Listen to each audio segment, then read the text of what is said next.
Supreme court के वरिष्ठ न्यायाधीश जस्टिस सूर्यकांत ने कोलिजियम सिस्टम की खामियों को स्वीकार करते हुए भी न्यायपालिका की स्वतंत्रता का मजबूती से बचाव किया है। 4 जून को अमेरिका की सिएटल यूनिवर्सिटी में एक व्याख्यान के दौरान जस्टिस सूर्यकांत ने कहा, कोलिजियम प्रणाली में पारदर्शिता की कमी है और फैसलों के लिए स्पष्ट मानदंडों का अभाव है, जिसकी वजह से इसकी आलोचना होती रही है। लेकिन साथ ही उन्होंने ये भी कहा कि इन कमजोरियों के बावजूद यही सिस्टम न्यायपालिका की स्वतंत्रता बनाए रखने का एक अहम सुरक्षा तंत्र है, जो कार्यपालिका और विधायिका के हस्तक्षेप को सीमित करता है। जस्टिस सूर्यकांत ने यह भी कहा कि सुप्रीम कोर्ट ने बीते वर्षों में पारदर्शिता बढ़ाने और जनता का विश्वास मजबूत करने के लिए गंभीर प्रयास किए हैं। उन्होंने एक बड़ा सवाल उठाया कि अदालतों को नीति निर्धारण में भूमिका निभानी चाहिए और खुद ही इसका जवाब भी दिया।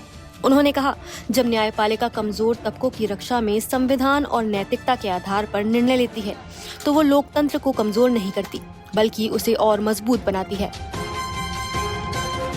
आपातकाल की चर्चा करते हुए उन्होंने कहा कि उस दौर ने न्यायपालिका की चेतना को नई दिशा दी और ये अनुभव न्यायिक स्वतंत्रता की गहराई को दिखाता है। न्यायपालिका ना कोई उद्धारक है, ना कोई प्रचारक।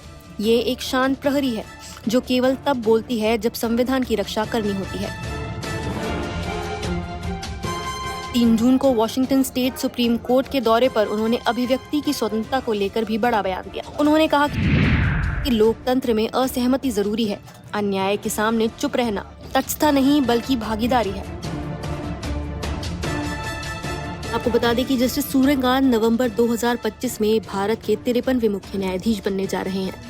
वो 24 नवंबर 2025 से लेकर 9 फरवरी 2027 तक इस पद पर रहेंगे। जस्टिस सूर्यकांत की बातें ये साफ करती हैं कि वो न केवल न्यायपालिका की तकनीकी कमजोरियों को पहचानते हैं, बल्कि उसके मूल उद्देश्य स्वतंत्रता, नैतिकता और जन कल्याण की भी गहरी समझ रखते हैं। हो सकता है जस्टिस सूर्यकांत के CJI बनने के बाद कुछ बड़े बदलाव देखने को मिले।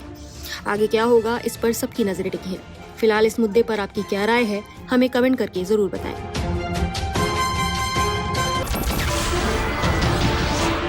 नमस्कार, मैं हूं मानक गुप्ता।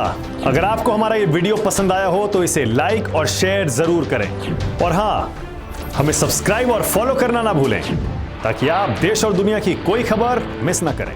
तो जुड़े रहिए हमारे साथ और देखते रहिए न्यूज़ 24।